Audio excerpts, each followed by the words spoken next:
Okay, good evening, everyone. Welcome, and as always, lovely to see you. Before I start, there was a problem with the Zoom cloud recording last week. So I just wondered if anyone had recorded the shiur themselves, whether on audio or to their computer using the Zoom facility. And if yes, please can you let me know? I'm desperate to get hold of a recording of last week's shiur. Normally Zoom works fine, but for some reason last week, the recording got lost in the ether somewhere. So if you do have a recording, please let me know. I followed the usual format. I have muted everyone, but please feel free to unmute yourselves if you wish. And I've also posted the in the chat function, I've posted the link to the handout for those who didn't manage to download it earlier. So this week, the idea I wanted to share is, I think, a phenomenal one, a very beautiful one. It's looking at a particular comment of Rashi and trying to understand on numerous levels where how this Peshat, or this comment of Rashi, works. And I think it's a good example, or a nice example, of how much depth there is in this case, really in a single phrase, and where Rashi might be coming from when he says a particular pshat in a pasuk, and the multiple layers of interpreting psukim. So this is really a favorite shiur of mine, because I think it has a lot of beauty to it. Now, the Sedra opens with the encounter of Yaakov with Esav. We will go back to the start of the encounter, which is in source 1, when Yaakov begins moving back to the land of Canaan, and is worried about how his brother will deal with him, how his brother will welcome him or not welcome him, and he sends Vayishlach Yaakov Malachim. Yaakov sends messengers, angels or messengers to encounter, to visit Esav and find out what's going on. That's the opening section of the Sedra, and then we hear about Yaakov's preparations for the encounter with Esav, preparing for battle, prayer, and giving Esav gifts. Now, in the event, we know that the encounter went well, and therefore, in source 2, we see Esav reacting positively in the encounter for whatever reason. So much so that Esav then turns to Yaakov and says, let's go together, let's travel together on the continuation of our way. So let's look at source 2, which is Esav's encounter with Yaakov.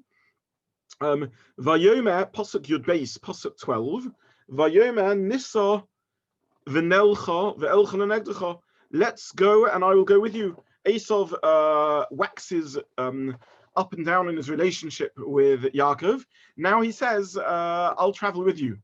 Now Yaakov's not delighted at this offer, and in pasuk Yud Gimel, pasuk 13 in source 2, he says, Vayomer Elov, Adoni, my master, Yodea ki hayolodim rakim ratzon v'abaka olos alai. I can't travel fast. I have children with me. I have flocks. Yava no Adonai lefonai Adoni lifnei avdoi. Let my lord Esav go ahead of his servant, myself. V'ani, these are the crucial words. V'ani esnala le'iti. I will journey on gently. L'regal hamalacha asher lefonai, or l'regal yolodim, according to the pace of the cattle and the children, Ada sha'avo el adoni seira, till I come eventually to my lord in Seir. So Esav lives in Seir. Yaakov says, don't worry, I'll meet you there, but let me go slowly in the meantime, till I arrive at your place. Vayoshev bayomahu Esav accepts this, he goes home. V'Yaakov nosa Sukkos, Yaakov goes to Sukkos, and of course never makes it to Seir. Why should he? That's the last place he would want to go. Now, Rashi picks up at the top of page 2, and Rashi is bothered by something in this pasuk. Ada she'aver al adoni seira, says Rashi, until I come to my master to Seir. Hirchiv lo aderech, he told him of a longer journey. His intention was not to go to Seir, but to go to Sukkot as per the next pasuk. So this is a survival technique of Yaakov. If his plan is to do evil to me, since I've told him I accept your kind invitation graciously, I plan to go to Seir. I'll be safe till I go to Seir. And therefore Yaakov responds by saying I'll go to Seir, but in fact he has no intention to go there. Then Rashi adds in, so when will he go? B'mei Mashiach, in the days of Mashiach. Shenemar, as the pasuk says, V'oliu Moshiim b'Hatzion lishbot es har Seir. The Moshiim will ascend Har Sion, lishbot es har Seir. Sorry, the redeemers will ascend Mount Zion to judge Har Seir. So if we ask ourselves the question, says Rashi, when will Yaakov arrive in Seir? He meant a very, very long journey in the future. Esav understood him to mean, I will arrive, I'll go slowly till I get there. But Yaakov really meant I'll go very, very, very slowly till I eventually arrive there when Mashiach comes, when I will make judgment of Har Seir. So what are we meant to make of this Rashi? What does Rashi mean? The Heichon, the Eimosai Yelech, when did he go? And the answer of Rashi is B'mei Mashiach, at the times of Mashiach. And we really see here the multiple levels of nuance in the psukim.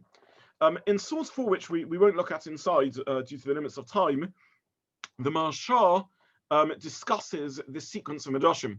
The Marsha is a figure from East Europe, from Poland, Lithuania, Reb Shmuel Adels. He gets his surname from his mother. His mother seems to have been a very capable lady.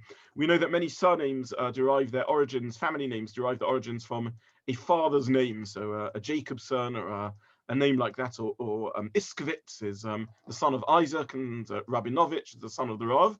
Adels is, or Reuven, Adels is the son of Adel. So his mother or his mother-in-law was I think it was his mother-in-law was a very capable lady, and he became known as Shmuel, who belonged to Adel. Either way, the Marsha writes a very important commentary on Gemara, and the commentary is split into two parts.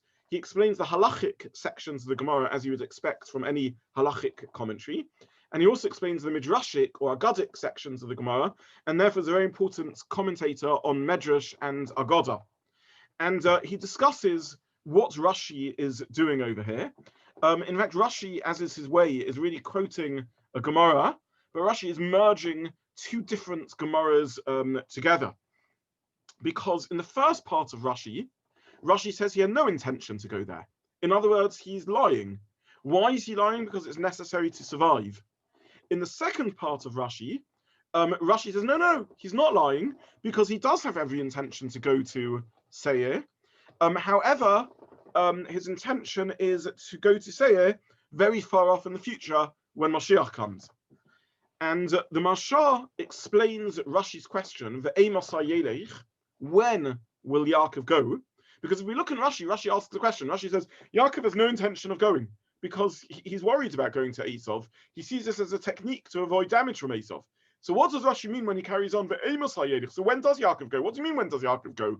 You just explained, Rashi, that Yaakov has absolutely no intention of going because this is a method of surviving the danger of Esav. Says the Marsha, this is a pattern in the behavior of Yaakov, at least according to how Rashi understands him. That even though Yaakov is forced again and again, and it's a fascinating aspect of Yaakov's story, is how he has to play with truth and untruths. In his encounter with Esav, in his encounter originally as a child, as a youngster, when he buys the B'char, in his encounter with Yitzchak in order to achieve the brachas, in his years spent with Lavan, Yaakov has to bend the truth. Here again, we find Yaakov bending the truth. And yet Yaakov, of all people, is known for the midah of truth. Titein emes Yaakov, says the pasuk. Yaakov excels in the midah, in the quality trait of truth. And this seems to be a pattern in the life of the forefathers, that they are always challenged to go out of their comfort zone, to do something out of their natural midah, their natural behavior. And therefore Yaakov is an ish emes, a man of truth, is forced to bend the truth. Nonetheless, there's a pattern of behavior, at least according to Rashi, in which even though Yaakov creates a misleading impression, he doesn't technically lie. And therefore, this is the first level of reading of these psukim. that a sort of midrashic reading, the heichon, the amos hayelech, when would Yaakov go? Yaakov avoids a direct lie, even though he creates a misleading impression, and he says, I will come eventually to Seir. But what he means by eventually isn't what Esau thinks he means by eventually. Esau thinks he means eventually as I arrive. Yaakov means eventually one day at the time of Mashiach. And this follows a pattern of Rashi's commentary on what Yaakov says. For example, very famously, Anochi Esau v'charecha, when Yaakov says, I am Esau, the Bechor, to his father Yitzchak, Rashi says that he pauses a little bit. Anochi, I am who I am. And Esau b'charecha, Esau is your Bechor, rather than expressing a direct lie. I gave a shiur a while back in shul on white lies and when is it acceptable to lie. It's a complicated halachic matter. When can one bend the truth? But certainly this concept of Rashi and the midrashic reading in Yaakov is something which enters halachic literature in a case where it is justified to lie for whatever circumstances, and one obviously has to be exceptionally careful when to apply this. Nonetheless, one should try and minimize the lie, and therefore if one can say something which is technically correct, that's the better way of doing it. So this is one reading in the pasuk. There's another level of reading, and we know that Rashi is very sensitive to the nuance of language, and it may be that this is a second aspect of what leads Rashi to this reading, because the format of the pasuk is a little strange. The simplest reading of the pasuk should have been, "V'ani esnal al iti," I will journey on at my pace. Etc. according to the speed we can do. Where will I journey? I will journey El Adoni Seira, to my master in Seir. So the normal language that one would expect to be used is I will journey El Adoni Seira, to my master in Seir. However, this isn't what Rashi says. This isn't what the pasuk says. The pasuk says, "Ani esnal iti," I will journey at my own pace. Adasha ovo el adoni seira, until I come to my master in Seir. Meaning to say that the literal words of what Yaakov said was, "Ani esnal iti," I will travel slowly until I come to my master in Seir. Not that my travel will be to my master in Seir, because this would be a direct lie. But Adasha over al Adoni Seira, I will travel until I come to my master in Seir. In other words, two separate events. He isn't arguing that the whole journey is to Seir, because then it should have said, I will travel El Adoni Seira, to my master in Seir. But the pasuk says, I will travel until I come to my master in Seir. In other words, a separation of the two stages. So what we have over here is a question: how could Yaakov lie, leading to a midrashic reading that this means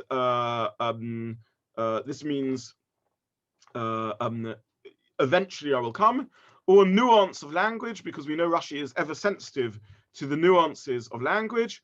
In which case Rashi is open to the idea in his first explanation that Yaakov lies, but points out that Yaakov doesn't technically say he's going to go to Seir. He says, I'm going to journey until I arrive in Seir.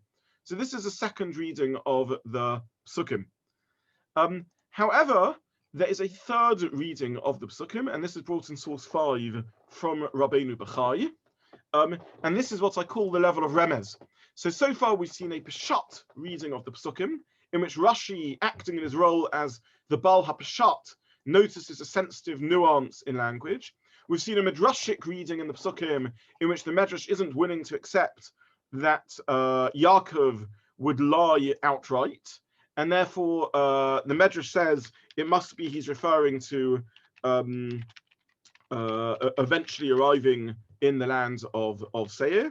And now there's a remez, a hint in the Psukim, which is pointed out by the Rabbeinu Bechai. We mentioned Rabbeinu Bechai last week, a Spanish Rishon about whom we know very little, and he says there is a remez in the pasuk. because the Sofei Tevis, let's just have a look at source 5, Ubemedrash Adasha Over al Adoni Seira, the second half of source 5, Lo Motzinu Shalach Yaakov L'Seir, we don't find that Yaakov ever goes to Seir. Avilemos HaMashiach Yikayim Devaru, when Mashiach comes, he will keep his word. Shenema V'olu Moshiach B'Hatzion, Lishboit Es Har Esav, eventually will arrive in Har Sion. Says Rabbeinu B'chai, this is hinted at in the Pasuk, because the last letters of the phrase that Yaakov uses, Adasher Ovo El Adoni Seira, until Adasher Ovo El Adoni Seira, I come to my master in Seir. The last letters, in others, hinting at an end, a sort of later stage or under the surface meaning of what Yaakov says. The last the last letters in the pasuk say, "Ovo al Adoni Seira," says Rabbeinu B'chai, "Al Pen Timtza B'Sof Teves Sharom is Bohem Edia Aleph Lamed Yud," referring to Eliyahu Hanavi. In other words, this pasuk that talks about Olu Moshiach B'Hatzion Lishboit HaYisrael refers to the messianic age introduced by Eliyahu Hanavi. Now, lest you say, why should he be called Eliah over here? Surely his name is Eliyahu. The answer is, we know this isn't the case. In Nach, he is referred to sometimes as Eliyahu, but sometimes as Eliah. And indeed, in the Psukim in Malachi, which refer to his role as the harbinger of Mashiach, the reference when Eliyahu is referred to as his role as the Mavasser, the announcer of Mashiach, he's referred to as Eliyahu. And therefore here we have a Remez in the Pasuk, a hint in the Pasuk, indicating that when Yaakov says, using this strange language of Ad Asher Ovo El Adoni Seira, he's thinking the Sof Teves, the end of the words, the sort of undertone of what he's saying is, I will only arrive when it is El Adoni El Adoni Seira. Now, on the side, I was asked, according to the Midrashic second explanation, isn't this still Genevas Das, theft of mind? And the answer is absolutely. Not only is this Genevas Das, it's a sheker. And thank you to the questioner for pointing this out, so I can just elaborate on this. I am chas v'shalom, God forbid, not justifying clever word games in order to deceive people. In halacha, deceiving someone is always genevas das, stealing the mind of the person, and may generally also be sheker if one says something, falsehood, lies, if one says something which a normal person would understand in a certain way. Here we are talking in a situation of pikuach nefesh, of emergency, where Yaakov has no choice but to lie. And I discussed, as I said in my shiur on white lies, rare situations, very rare situations, where one has no choice but to lie. Midvar sheker teichak, one should certainly avoid falsehood. Nonetheless, even in a situation where one has to lie, someone who loves truth should try and minimize the lie, rather than saying an unnecessary layer to the lie, and therefore be careful to say something which is technically true. This is definitely not intended, chas v'shalom, as an allowance to engage in these sorts of word games to lead to someone being fooled. That isn't the point of the Medrash. However, the Medrash is saying that in a situation where one does find oneself allowed to lie, such as this emergency scenario, in this case, avoiding a direct lie is still something good to do. The Chavetz Chaim, as I said, paskins this. Chavetz Chaim, who is the master of caution about how one misuses one's language, whether through lashon hara or through lying, and is really the halachist that opens up this topic, speaks about various cases where one has no choice but to lie, and even then says one should minimize it.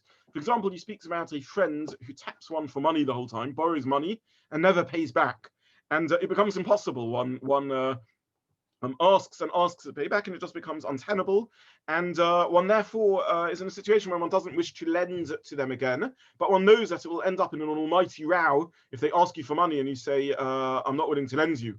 And therefore, says the Chavetz Chaim, one is allowed to say to the person a lie. However, the Chavetz Chaim says best to do so in a manner which minimizes the lie. So, for example, say, I don't have money. And even though they understand it to mean you don't have money at all, nonetheless, your intention is, I don't have money for you, for this. This is a semi-reasonable interpretation of what the person has said. What do you mean you don't have money? You have some money, but you have money for, you prioritize your needs. And what you're saying is, I don't have money for you because unfortunately, you're not a priority because I'm unable to lend you the money due to your unreliability.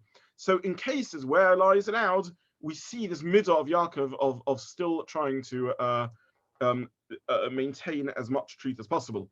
I want, however, to move on to the fourth level of meaning over here, or fourth nuance of language, which is absolutely fascinating. I've labeled it Sod because it gets us into perhaps the secret layers of Torah, and it's a remarkable letter from Rabbi Yitzchak Hutner. Rabbi Yitzchak Hutner was a Rosh Yeshiva first in Europe and later in America. He was an outstanding intellect. He was the Rosh Yeshiva in Torah Vadas. He later moved to Israel, and there's a yeshiva named after him in Har Nov called Parshat Vayishlach. He wrote a series of stunning works on machshava, on hashkafa, on philosophy, on Kabbalah, on accessible Kabbalistic ideas, called the Parshat Vayishlach. Very, very interesting man. And one of his books is a sequence of letters that he wrote to various people. And I happen to be going through his letters, which are very fascinating. One sees a man of exceptional warmth in these letters and various other things. And in the letters, he makes the following beautiful, almost midrashic and Kabbalistic comment. And this starts off with a Rashi at the beginning of the Sedra. So I want to ask everyone to turn back to page 1. And there's an innocuous pasuk and Rashi on that Sedra, which has remarkable insight. Says the pasuk, Vayishlach Yaakov malachim lefanov, el Esav ochiv art sosei sedei Edom. Yaakov sent for him to Esav, his brother, art sosei sedei Edom, to the land of Seir, the field of Edom.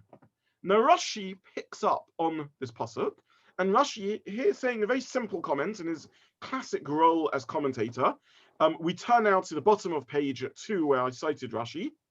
Art Soseya. What does this phrase Art Soseya mean? With a strange hey at the end. La Eretz Seir. The translation is to the land of Seir. And then Rashi says a rule. Kol teva shetzricha lamed b'tchilasa hitula hey b'sofa. Any word which needs a lamed at the beginning, you can also put a hey at the end. So Rashi is translating to us what the meaning of Artsa Seirs, to the land of Seir. Says Rashi, it means La Seir, the same as Seir. Now, there's two questions on this Rashi. The first question on the Rashi is, why exactly is Rashi pointing this out over here? This seems to be a rule which is known about elsewhere. But the second point on Rashi is, so what is the answer? When do we use a lamed and when do we use a hey? And the answer is, and this is a principle established by the Maharal, that lamed and hey are similar, but not quite interchangeable. Lamed means to, which means arriving at. A hey at the end means to, where you're entering into it. So, for example, if I want to say that Reuven gave a present to Shimon, one certainly there wouldn't be able to say Reuven gave a matana Shimona to Shimon with a hey at the end of the word, Shimona. One would have to say La Shimon, because this is a to which doesn't enter into it. Only a to, which is a knisa, is an entrance into something where one becomes absorbed and immersed in it, says Rabbi Yitzchak Hutner. Only there is a lamed at the beginning, can it be substituted with a hey at the end, because one has entered into the internal space. So one would say, Diber le Shimon, spoke to Shimon, Ba'al Shimon, Nosan le Shimon, but one wouldn't be able to say, Diber Shimona, etc. And therefore, says Rabbi Yitzchak Hutner, that it is not possible for the pasuk to have said, Vayishlach Yaakov malachim, Yaakov sent malachim, Seira, into Seir, because Yaakov wouldn't send his messengers into Seir, meaning entering into what Seir is, because Seir is a place of corruption and evil. It is the homeland of an Esav with the impurities that are relevant there. Would Yaakov send his angels into Seir? Therefore, what does Rashi say? Rashi points out that the pasuk says Artsa Seir, to the lands of Seir, meaning the entry into Seir is being absorbed into the geographical space of Seir, and therefore it's acceptable to say Arutz Seir. Where are the Malachim going? They are going into the lands of Seir, into the geographical space. However, to say that Yaakov sent agents Seira into Seir in the non-geographical sense, but entering into Seir itself, that would be a misuse of the hey at the end, and then one would only be able to say Le Seir as opposed to Seira. Now, I've spoken before about the different meanings of the letters in the Aleph base. One should be aware that each letter in the Aleph base doesn't just have it's not just a letter, but it also is a word with a meaning. So, for example, the word bias, base, the letter base in Hebrew, doesn't just mean the letter base, but it also means in. It also means a house, a bias. The word has a meaning. In English, various letters happen to mean something. The letter B sounds like the insect bee, but there's no link between the two. In Hebrew, the word lamed, which means two, is also lomed, to learn, or the word base, which means a bias, or the letter itself has a meaning of a word. Now, each letter has a meaning as a word. It also has a letter with a particular shape, and also it means something as many letters mean something as a prefix or a suffix, and these are all linked. So, for example, the letter base is shaped like a containing space. It is a bias, a house, and when used as a prefix, it also means ber, as in. Or the letter vov. The letter vov means a hook. Vov is a hook. It's shaped like a hook, and it acts as a prefix, as an and, meaning a hooking and linking letter. So I don't have time to go into the detail now, but the letter lamed, which actually of all the letters extends above the line, means an external to, a reaching beyond, a stretching up. Like learning is stretching up and aspiring to become something else. In the Sefer Torah, the lamed is written with a kaf and a vav on top of it. Kaf means like. A kaf is shaped like a palm or a spoon, and the meaning of the word kaf is palm and spoon. It's a holding device. When I compare something to something else, I say A is like B. If I'm struggling to understand something, and you ask me, what is this? And I say, it's like that. I'm comparing them. I'm giving you a way of grasping it. There's a concept you can't understand, but by comparing it to something similar but not identical, you can understand it. So a kaf is as a prefix means like. As a word means a spoon or a palm, a way of holding something. And the letter is shaped like the kaf, like the spoon or the palm. It's a holding letter. A vov, as we already said, is a connecting letter. A lamed is made up of a kaf and a vov. And all learning, for those who are in education, we always say this, all learning is doing two things. It's making something graspable and by comparison, and it's making connections like the vov. So the lamed is the letter that grasps and reaches above itself through comparisons, through linking, but it stretches out of itself to learn, as opposed to the hey, which is the internal type of two. The word hey actually means a giving. I don't want to go into all the details now, but the Gemara says hey is the letter which is used when something becomes actualized, when something becomes part of something, when it becomes concretized. It's a name of Hashem, the Kibiyah Hashem Soilomim. Hashem created the world with Yud and Hey. The Yud is the concept, the smallest letter, the Hey is the actualized of it. So the Hey means the entering inwards of the two, a different sort of two. Now, whether one goes with this full explanation of the meaning of the letters or even leaving that aside, the fact is the grammatical rule over here is that lamed means going towards from an outside, whereas hey means entering into it. And therefore you can say, I enter into a space. However, you wouldn't say I give something to someone using the letter hey. Says the Pachad Yitzchak, Rabbi Yitzchak Kutner, therefore Yaakov is careful, and this is what Rashi picks up on, to say, I'm sending the messengers to the lands of Seir. They can become absorbed in, but the geographical space of Seir, yes, but not into Seir itself, because who would want to become immersed in Seir? Based on that, says Rabbi Yitzchak Kutner, in a beautiful idea, Rashi is now bothered. How can Yaakov, when he says to Esav, I will follow you to Seir, he says, V'anies nanol iti, Ada she'ovoi, at the bottom of page 1, I will follow you, till I come, El Adoni, to my master, Seira, into Seir. Surely Yaakov should have said, until I come, Artsa Seir, or la Seir. But if Yaakov is sensitive not to go into Seir, he's willing to go into the geographical space of Seir, but not into the concept of Seir. How can the pasuk say Seira? How can Yaakov use this language? And therefore, says the Parshat Vayishlach in this very beautiful idea, that Chazal saw an indication in this, that when Yaakov says he will go to Seir, he's not referring to in normal times. He's referring to after Mashiach has come, when this is Lishboitas Haresav, when this is the time of the world entering its state of tikkun, its state of repair, its state of perfection, when Esav and the evil he represents is purified, and the sullying and the impurity of a seir is removed. Lishbot is Esav. The word lishbot means to judge and also to clarify. That's the process of judging. Esav is now clarified and removed of these impurities. Therefore, Yaakov can say, Seira, I will enter into seir. So in this fourth reading of the pasuk, in a beautiful explanation of Rabbi Yitzchak Hutner, he says that there's a sensitivity going on over here. You can say la seir, you can say arts of seir, to enter into the geography of seir, but to say seira can only be talking about Yaakov planning to go there at a time when it's appropriate for a Yaakov to enter into seir, i.e. the Messianic era, the time of Mashiach.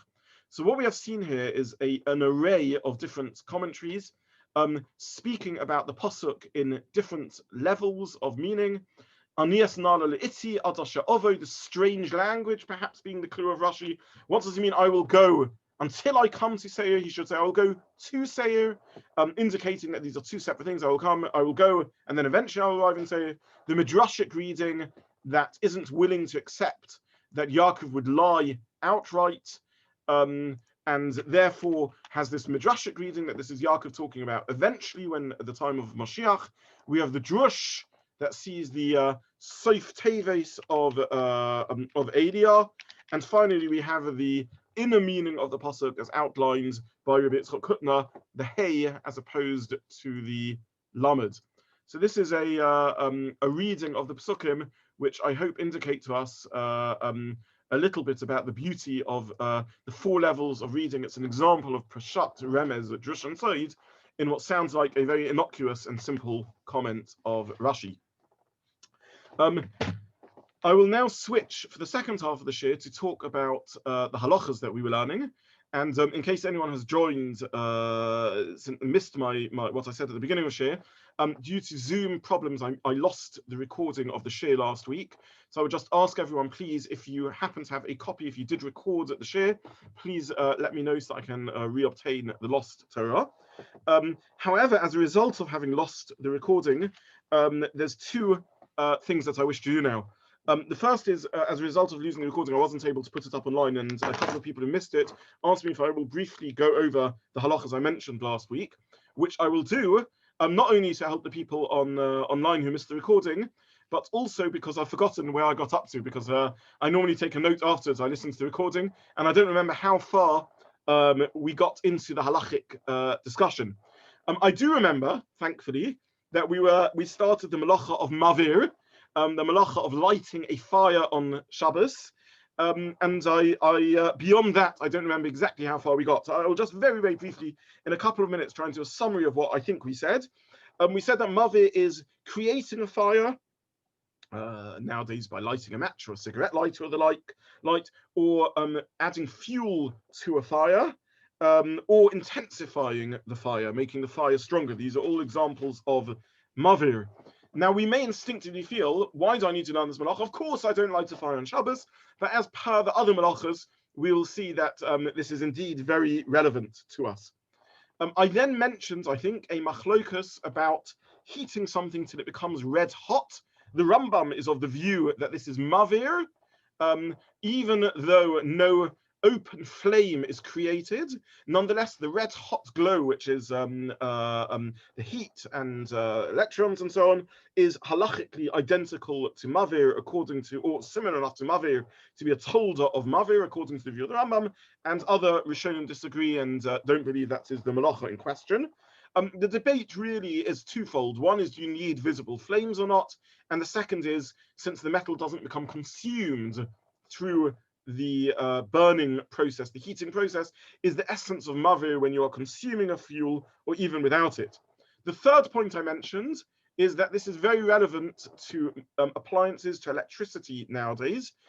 I'm not going to go into the whole sugya of electricity, other than to say that if one lights a filament light on Shabbos, a filament light works by having a glowing wire which has a high level of resistance, such that the electrical current creates heat and light. If it's a glow heater, if it's a heater, then the heat is the most important product of it. If it's a light bulb, then the light is the most important product of it.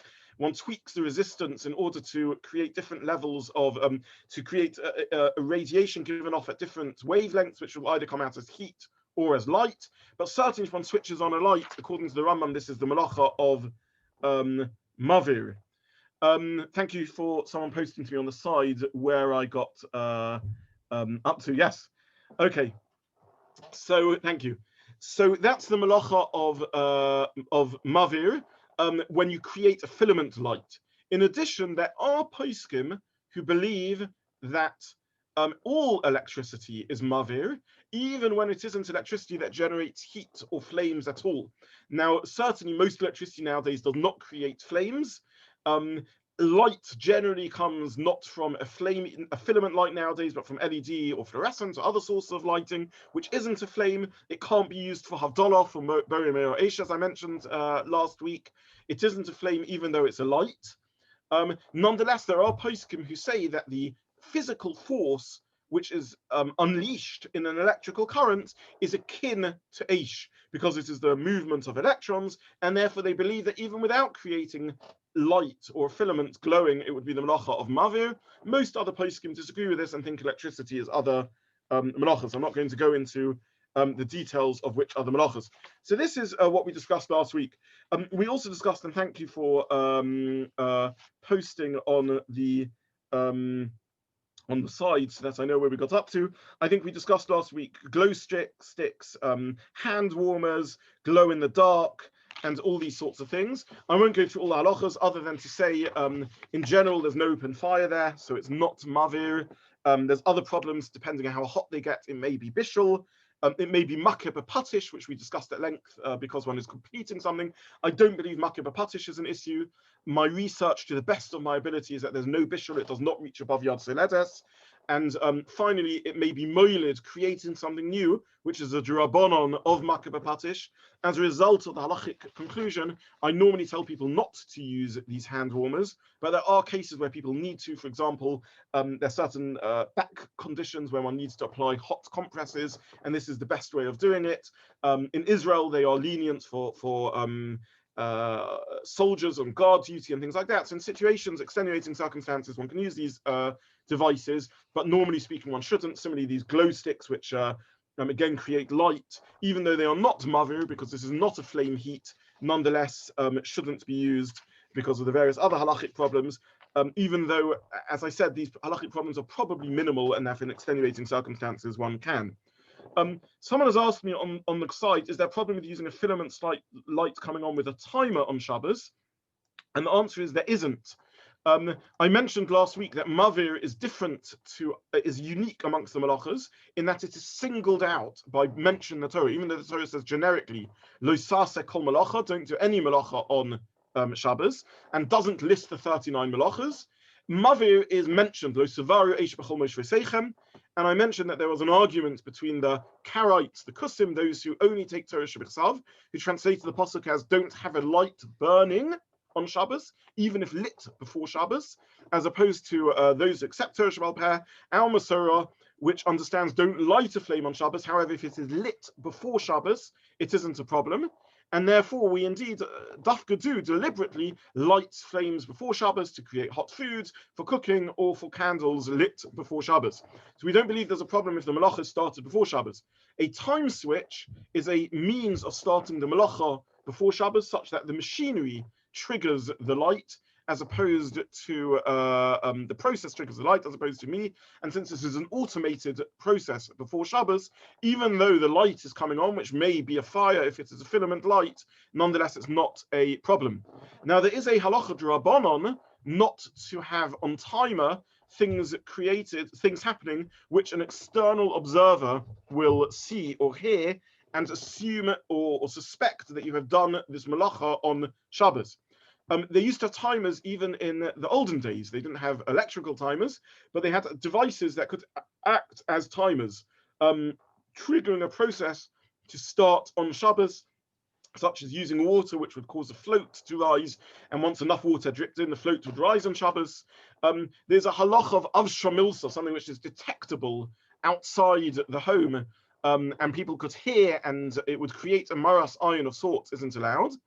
And for that reason, in the early days of time switches, there were those who were worried that people would pass by your house and see lights going on and off on Shabbos, and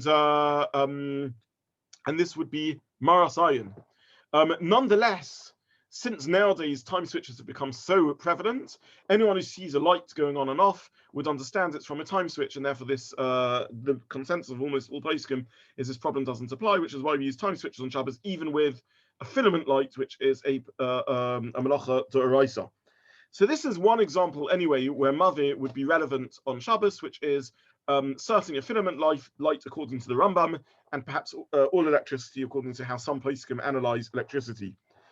What are the other common examples of Mavir on Shabbos? Well, heating system and cooking systems. One can't turn the flame on Shabbos, and operating a heating system on Shabbos is also problematic. Now, who would operate a heating system on Shabbos? Obviously, we're not going to turn the radiators on and off. However, if we run hot water on Shabbos, depending on the setup of our boiler, there are one of two potential prohibitions. One potential prohibition is bishul, because I'm cooking the water by heating it on Shabbos. And the second potential bishul is mavir, if I have a boiler where the flame flares up and down as I turn the water up and down. Such a boiler is not just creating cooking of the water, but is also the melacha of mavir. The final scenario where I think in the modern day we encounter mavir a lot is cars, of course, driving. Obviously, no one is going to drive on Shabbos under normal circumstances. However, it's important to understand how driving works in order to determine whether this is just a use of electricity or also the melacha of mavir. Electrical cars work just with electricity. There's no fire there. And therefore, we would get back to the standard argument about how to categorize electricity.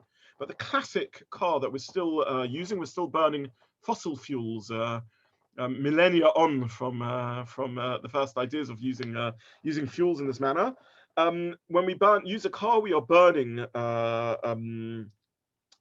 material. As you turn the ignition on, and as you accelerate, the gas is released, and a series of sparks are lit or ignited, which causes controlled explosions. Hence the term combustion in the engine as combustion engine.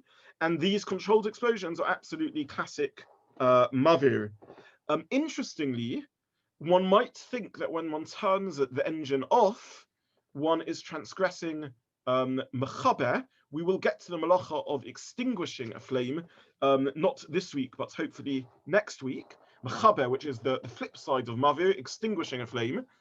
It is probable that turning an engine off is not extinguishing a flame, and I'll explain why in more detail next week, but very briefly now.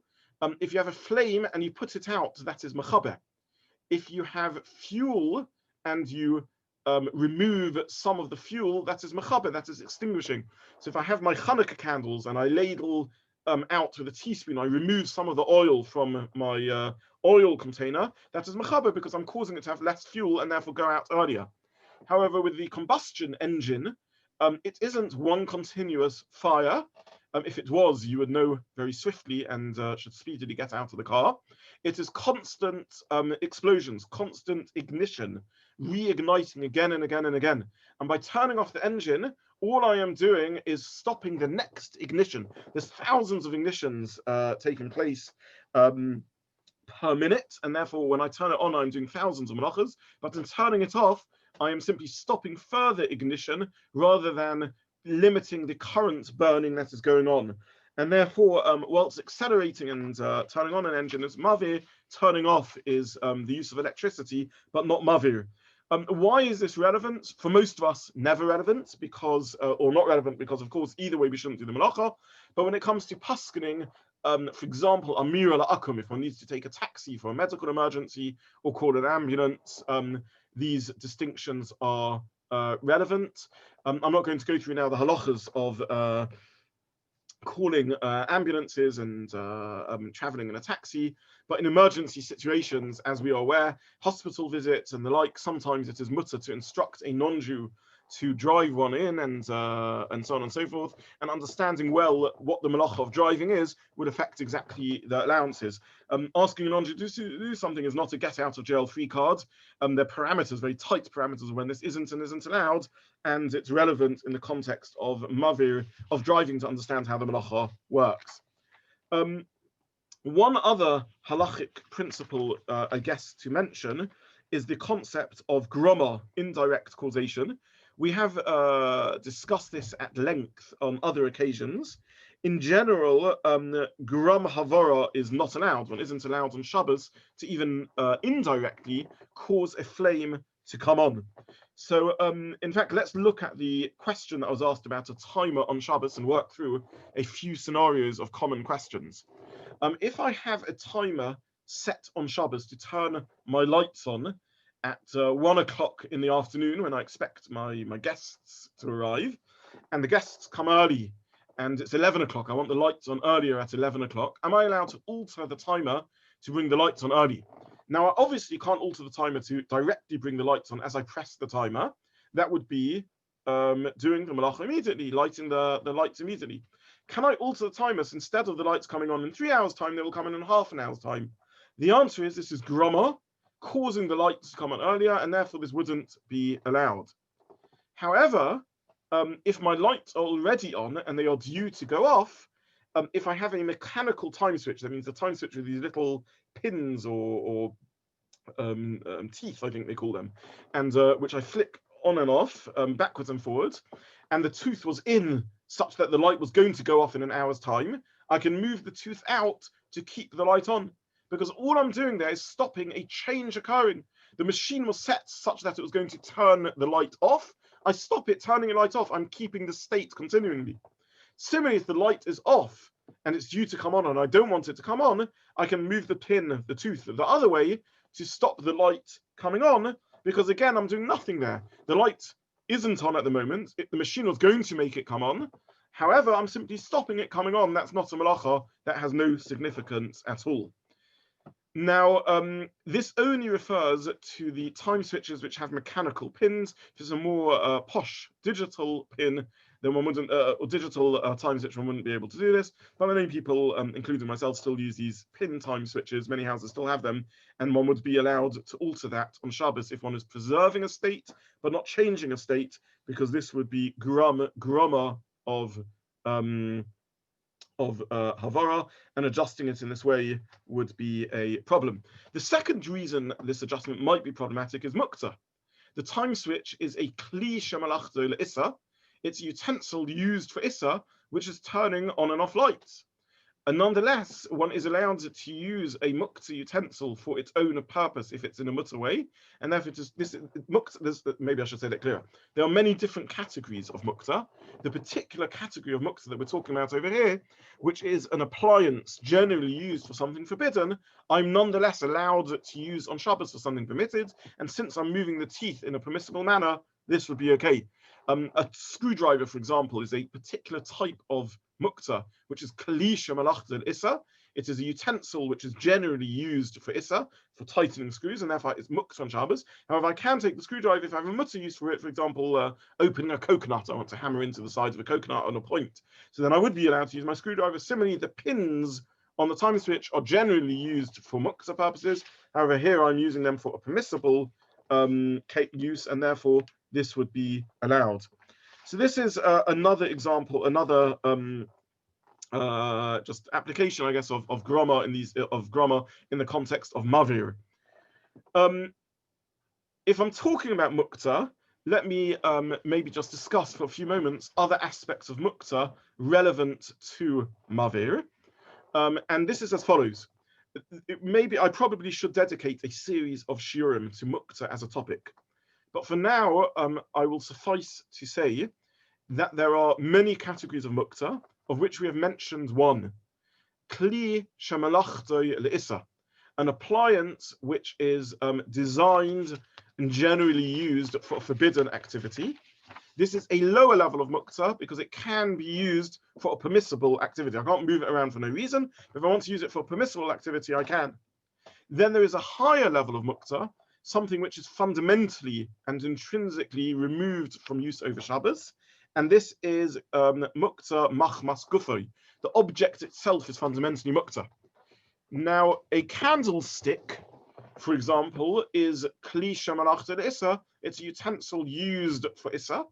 However, the flame on the candlestick is Mukta machmas gufay, has the highest level of Mukta, where it is intrinsically Mukta, such that it can't even be moved for a permissible use. Therefore, one generally cannot move a lit flame on Shabbos for two reasons. One is because the flame is the highest level of Mukta, and even though I want the light elsewhere, and you may think, why shouldn't I move it for a permissible use? So, for example, I light my Shabbos candles in my dining room, and then I wish to read in the lounge, and therefore I want to have the light in there. There's a power cut, and I want my light in there. It's Hanukkah, and I think it'd be nice to have the menorah somewhere else in the window, whatever it may be. I'm not allowed to move it because this is Mukta machmas gufay. This is the highest level of Mukta. In addition, when one moves a flame, one has to be very careful not to end up doing Mavir or Mechaber by altering the state of the flame. It's very easy as you move the flame to cause the flame to get larger or smaller, particularly when moving an oil lamp, where the oil waves backwards and forwards almost inevitably as I move it. It causes the oil to rise on one side of the cup and drain on the other side of the cup, and therefore the oil on the high side burns more, the oil on the low side, which is Mavir, the oil on the low side burns less, which is Mechaber, and then as the oil settles back down, I'm putting the oil back into the cup. So for two reasons, I need to be very careful as I move a flame on Shabbos, both because of Mukta machmas gufay, because it is intrinsically Mukta, and because of caution around moving a flame. I'm obviously not talking in a situation of danger. So this is the application of Mukta to flames. Now this becomes very relevant on Shabbos for those who have the practice to light their flames on their Shabbos table. I should mention we're not learning now the halachas of lighting of hadlakas neros Shabbos. However, in general, the neros Shabbos should be lit in the room that one's using, and one should, if possible, get some light from them. Therefore, it's appropriate to set up your Shabbos candles on a shelf or a sideboard near to where you're eating. Some people have the custom, therefore, and it's a good minhag if that's how one does things, to light them on the table themselves, the candlesticks on the table themselves, such that they are part of the Suda Shabbos. However, now one faces a problem. Can one remove them after the meal in order to have the table cleared of them for Shabbos lunch? And the answer is, based upon what we have said, that whilst the flames are burning, absolutely not. These are the highest level of Mukta, and therefore it's a problem. Once the flames are out, one might think that the flames are out and therefore the Mukta has gone. However, we have a second problem here, which is the tray upon which the candlesticks sit, or the candlesticks themselves for that matter, are a bossis. As Shabbos came in, they were a support structure for a flame. And the rule on Shabbos is that something which is a support structure, a bossis, a base for something which is Mukta, adopts the level of Mukta of that object itself. And therefore the candlesticks and the tray have now also achieved the highest level of Mukta, because at the start of Shabbos, they were the support for the flame, in which case I couldn't move them either. So just to summarize what we're saying, candlesticks which were not lit at the start of Shabbos, or the tray where the candlesticks are sitting, this is a kli shemalachta le'issa, and I can move it for the sake of its place. But when the flame was lit for Shabbos, the tray and the candlesticks are a bossis, a support for something which is Mukta. And the solution to this is to ensure the tray is not just a support for something that's Mukta, but also a support for a non-Mukta item which will be used on Shabbos, like challah or siddur or something of the sort. And in that case, the tray is a support both for a Mukta item and a non-Mukta item, and therefore once the candlesticks are out, once the candles or the flames are out, one can then move it. When the flames are alight, I can't move the tray ever, because the light, the flame itself, is the highest level of Mukta. Once the flames are out, the tray is the support for that highest level of Mukta and also can't be moved, unless it was also a base for something else which wasn't Mukta and was going to be used for Shabbos, like the Siddur or like Challah. In that case, I can move the tray because the tray is now a support for the highest level of Mukta, the flame, and for the lower level of Mukta. Whilst the flame is a light, however, this wouldn't be sufficient. So this is the concept of Mukta in the context of a light and a flame, and a Mukta application of the concept of grama. I'll conclude in the 2 minutes available. There's a question here on the side. Do I mean where the time switch, where the pins are physically removable, or where the teeth are pushed in and out? Either would be included in this halacha. Certainly where they are pushed in and out, this is allowed. The ones where they're physically removable, most of them are also okay. Some of them are actually digital ones, which are just covered up with the pins. You need to check you don't have a digital one, that's a mechanical one. But if it is mechanical, then it would be allowed in the way that I discussed. Finally, just to talk about, in the 1 minute available, a couple of other scenarios of creating flame on Shabbos that we might not have thought about, which are or are not problematic. Creating a fire, we already said that's Mavir. Creating a fire using a magnifying glass to create a fire from the magnifying glass or water, the sun shining through the magnifying glass or shining through a cup of water. We used to do this when we were kids. If you angle a droplet of water, it can act as a prism and a prism as a focus magnifying glass and cause the flame to light. This would be forbidden on Shabbos. Creating sparks or sparklers isn't allowed on Shabbos because the spark is actually a small amount of burning material. In one of the most fascinating questions I was asked ever is about someone who had a jumper, which every time they put it on, it created static electricity. If you take a jumper off on Shabbos, which has a combination of materials, it can sometimes spark. This is something we don't notice if we get changed in the light, but if you turn the light off, you will see many clothings spark as you turn them on and off. Is this a problem of Mavir on the Shabbos? Now, a temporary flame is, first of all, is by definition not a permanent malacha, so it's d'Rabbanan. I should have said this when I spoke about sparklers and things like that. These are temporary flames and therefore presumably d'Rabbanan. In this case, this is a temporary flame, but the truth is, when you understand what static electricity is, this is just electric charge. There's no substance whatsoever here, and therefore these are unlike ordinary sparks, and therefore this would be allowed. They also don't have heat, and therefore wouldn't seem to fit the normal category of Mavir. It's also an unintended side consequence, which even if it always happens, in certain cases, unintended side consequences, even when they always happen, when we're talking about something as trivial as the static electrical spark, would be Muktza. So that's static electricity. I've been asked in the group, can the Shabbos candles be lit and then moved to a higher shelf? The bracha said after they have been moved. The answer is yes. If one hasn't accepted Shabbos, that would be okay. With Hanukkah candles, there's discussion about the lighting or the positioning, but with Shabbos candles, one would be able to do so. The issue there would be a hefsek between lighting and the bracha. So whilst in terms of Shabbos, there wouldn't be a problem with moving them because one hasn't yet accepted Shabbos. I want to think through before answering on the spot whether this would be a hefsek and therefore not appropriate to do because one is interrupting between the lighting and the bracha. Normally speaking, we do brachas before mitzvahs. There are rare occasions where we do a bracha after a mitzvah, including lighting Shabbos candles. In this case over here, the bracha should be done straight after the lighting. I need to think through whether the moving would be a hefsek.